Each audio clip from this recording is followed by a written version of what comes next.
Hello guys, welcome to our channel. This is Teja. ప్రస్తుతం మనతో పాటు సీనియర్ జర్నలిస్ట్ దాము బాలాజీ గారు. నమస్తే సార్. నమస్తే. సో రఘురామకృష్ణరాజు, సో ఈ వ్యక్తి జగన్ పైన తీవ్రంగా విమర్శలు చేసిన వ్యక్తి.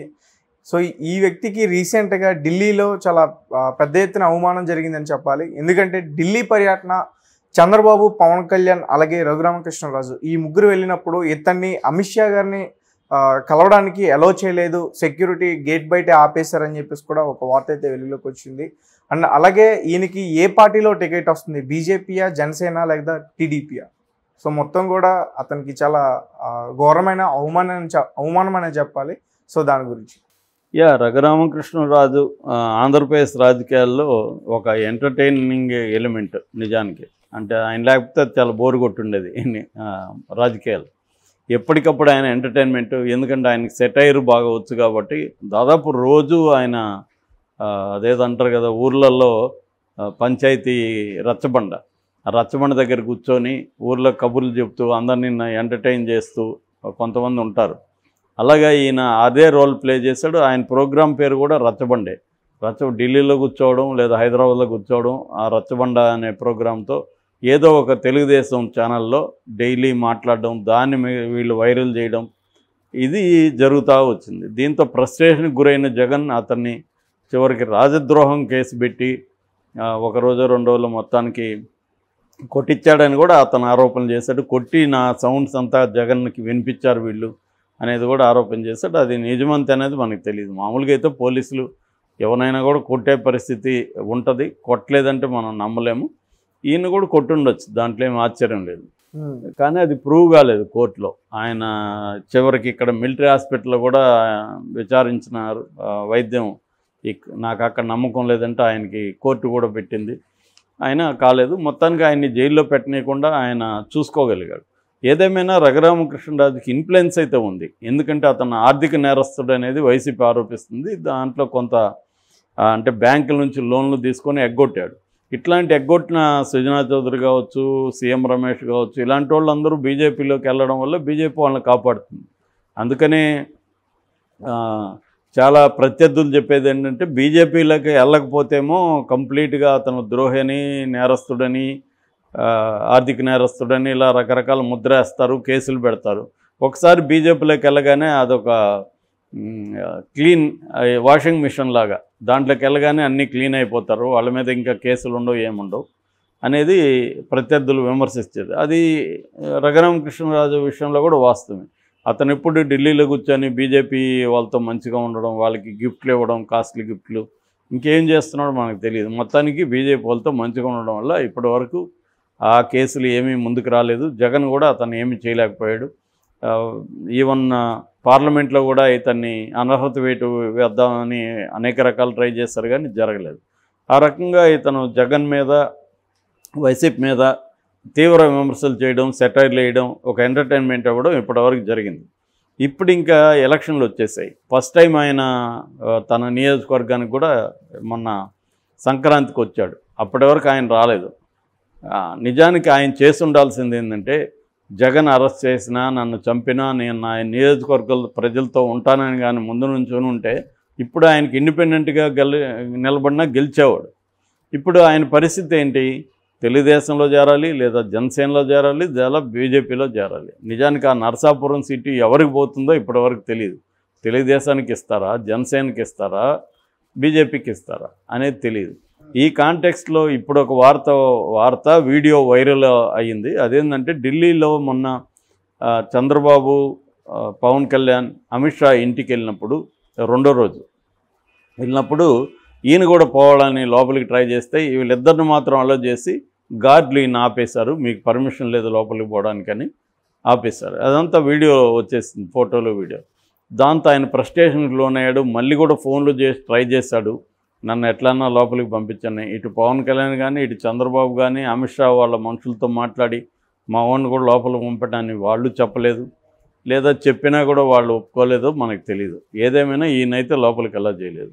అంటే ఆయనేమో నేను ఛాలెంజ్ చేశాడు, మొన్న కూడా చాలాసార్లు ఛాలెంజ్ చేస్తున్నాడు, మీరు నాకు ఎదురుగా నిలబడే క్యాండిడేట్ని ఇంతవరకు పెట్టలేకపోతున్నారు అని వైసీపీని. చివరికి వైసీపీ ఆమె సెట్టిబల్జాకు సంబంధించిన ఉమా బాల ఆమెను పెట్టారు అక్కడ. సో నర్సాపురం నియోజకవర్గం నర్సాపురంలో ఆమె ఆమె పనిచేసుకోవడం మొదలుపెట్టింది. సో ఇప్పుడు ఈయన మొన్న కూడా అక్కడ తాడేపల్లిగూడెం సభలో ఓపెన్గా నేను పోటీ చేస్తున్నానని అనౌన్స్ చేసుకున్నాడు. ఈ జనసేన ఈ కూటమి నుంచే నేను పోటీ చేస్తున్నాను. కానీ ఇప్పుడు కూటమి నుంచి పోటీ చేయడం అంటే ఏంటి అర్థం? ఆ సీటు ఎవరికో ఒకరికి కేటాయించాలి. కేటాయించినప్పుడు ఏ పార్టీకి కేటాయిస్తే ఆ పార్టీలో ఈయన వెళ్ళి చేరాలి. ఈయన ఆల్రెడీ వైసీపీకి రిజైన్ చేశాడు. ఇప్పుడు ఆయన ఇండిపెండెంట్ కాబట్టి ఆయన తెలుగుదేశానికి ఆ సీటు ఉంటే తెలుగుదేశంలో చేరాలి, జనసేనలో ఉంటే జనసేనలో చేరాలి, బీజేపీలో ఉంటే బీజేపీకి చేరాలి. ఇదొక విచిత్రమైన పరిస్థితి. మామూలుగా అంటే ఏదో ఒక పార్టీలో చేరడం అనేది ఏదో ఒక సిద్ధాంతబద్ధంగాలో లేకపోతే ఒక పార్టీ మీద వ్యతిరేకతను చేరుతుంటారు. ఈయన ఇప్పుడు ఆ సీటు ఎవరికి ఇస్తే ఆ పార్టీలోకి వెళ్ళాల్సిన పరిస్థితి. నరసాపురం ఇటుపైకి వెళ్తే ఇటు రావాలి, అటుపక్క వెళ్తే అటు పోవాలి. ఇటువంటి ఒక రకమైన ప్యాథటిక్ కండిషన్లోకి ఇప్పుడు ఆయన వెళ్ళిపోయాడు. దీని మీద అదేదో అంటారు కదా, గోరు చుట్టు మీద రోగటి పోట్లాగా అమిత్ షా ఇతన్ని బయట పెట్టాడనే విజువల్ బాగా ప్రచారం అవుతుంది. ముఖ్యంగా వైసీపీ వాళ్ళు ప్రచారం చేసి మ్యూజిక్ స్టార్ట్ అయింది మన రఘురామ్కని చెప్తున్నారు. సో ఇంకోవైపు ఎక్కువగా వినిపిస్తుండేది ఏమంటే నరసాపురం బీజేపీకే వెళ్ళే అవకాశం ఉంది. ఎందుకంటే గతంలో కూడా బీజేపీ నుంచి అక్కడ గెలిచారు. గోకరాజు కానీ ఇలా అంతకుముందు కృష్ణరాజు కానీ వీళ్ళు బీజేపీ నుంచి గెలిచారు కాబట్టి నరసాపురం బీజేపీ అడుగుతుంది. బీజేపీకి ఇవ్వడానికి వీళ్ళిద్దరు కూడా అబ్జెక్షన్ లేదు, చంద్రబాబుకి పవన్ కళ్యాణ్కి. సో బీజేపీలోకి వెళ్తే బీజేపీకి నరసాపురం వెళ్తే ఈయన బీజేపీలో జాయిన్ అయితే ఆ సీట్ ఇస్తారా ఈయనకి అనేది ఇప్పుడు $1,000,000 వచ్చింది. కానీ ఇవ్వరనేది ఎక్కువ మంది చెప్తున్నారు. ఎందుకంటే ఆల్రెడీ పురంధేశ్వరి మన కృష్ణరాజు భార్య శ్యామలాదేవిని అక్కడ సజెస్ట్ చేస్తుంది. ఒకవేళ శ్యామలాదేవి పోటీ చేయనంటే కృష్ణరాజు దగ్గర బంధువు భూపతిరాజు శ్రీనివాసవర్మని అక్కడ పెట్టాలనేది కూడా సెకండ్ ఆప్షన్ అన్నమాట. సో ఈ ఆప్షన్లో ఉన్నారు తప్ప ఈయనకి ఇవ్వాలనే ఆప్షన్ అక్కడ లేదు. అందుకనే అమిత్ షా కూడా తను ఎంటర్టైన్ చేయాలి. నిజానికి ఈయనకి ఇవ్వాలనే ఆప్షన్ ఉంటే అమిత్ షా మాట్లాడేవాడు కదా, ఇంట్లో పిలిపించి కనీసం 1 నిమిషం 1/2 నిమిషం మాట్లాడేవాడు కదా. అంటే సింబాలిక్ జెస్చర్ అన్న చూపిస్తారు వాళ్ళు. ఎప్పుడు అమిత్ షా కానీ మోడీ కానీ వీళ్ళు ఏం చేస్తారంటే చాలాసార్లు సింబాలిక్ జెస్చర్ ఒకటి చూపిస్తారు. అంటే ఇతను మాకు అవసరం అన్నదన్నా చూపిస్తారు. అది కూడా చూపించలేదు, అతనికి పర్మిషనే లేదు, బయట రోడ్లో వచ్చిన పరిస్థితి అంటే క్లియర్గా వాళ్ళు ఇతన్ని కన్సిడర్ చేయలేదు. సో కాబట్టి వాళ్ళు వేరే వాళ్ళని పెట్టాలి. సో ఇప్పుడు వేరే వాళ్ళని పెట్టినప్పుడు ఇతని రోల్ ఏంటి? ఇతను వైసీపీలోనే బుద్ధిగా ఉంటే ఇప్పుడు మళ్ళీ వైసీపీ సీటే వచ్చేది అతనికి.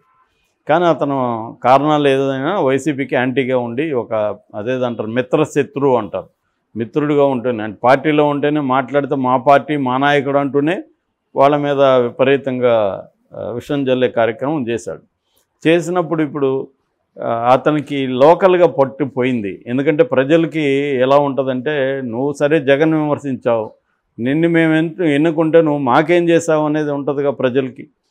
అతను చేయాల్సింది ఏంటంటే జగన్ని విమర్శిస్తూ అతను కానీ ప్రజల మధ్యలో ఉండి నాకు ఫండ్స్ ఇవ్వట్లేదు జగను అనే దీన్ని బలంగా తీసుకెళ్ళి తనకు పార్లమెంట్ నుంచి వచ్చిన ఫండ్స్ని ఎంపీ ల్యాడ్స్ ఫండ్స్ అంటారు కదా, వాటితో డెవలప్మెంట్లు చేయడం, దాంతోపాటు ప్రజల సమస్యలను అక్కడ అడ్రస్ చేయడం. అక్కడ ఉనుంటే జగన్ అరెస్ట్ చేస్తున్నా కూడా అది ఇంకా సింపతి అయ్యింది. అది వదిలేసి మాట్లాడితే ఢిల్లీ లేకపోతే ఇది ఎంతసేపు. ఇప్పుడు ఒక రోజో 2 రోజులు మనం ఒకరిని విమర్శిస్తే నీ గురించి నేను 1 రోజు 2 రోజులు వీళ్ళందరికీ నెగిటివ్గా చెప్తే వింటారు. రోజు చెప్తా ఉంటే నన్ను చూడగానే తలనొప్పి వచ్చేటరా వీడని అనుకుంటారు అందరూ. సేమ్ ఇదే పరిస్థితి అయిపోయింది. ఇతను ఒక జోకర్లాగా అయిపోయాడు. ఎవరు తెలుగుదేశం వాళ్ళు కూడా చూసే పరిస్థితి. కొత్తగా ఏం చెప్తాడు? ఇతను జగన్ని తిడతాడు, వైసీపీని తిడతాడు, ఇంకా వేరే విషయాలు ఏమైనా చెప్పవుతాడా? ఏమీ లేదు. సో ఇలాంటి ఒక పెథటిక్ కండిషన్కి ఇతను వెళ్ళిపోయాడు. సో ఇప్పుడు మరి ఏం జరుగుతుంది ఇతని విషయంలో అనేది చూడాలి. ఇప్పుడు కానీ తనకి సీటు కూడా ఇవ్వకుండా నెక్స్ట్ మళ్ళీ పొరపాటున ఇతను బ్యాడ్ లక్ జగన్ వచ్చాడంటే మాత్రం ఇతనికి ఖచ్చితంగా మ్యూజిక్ స్టార్ట్ అవుతుంది.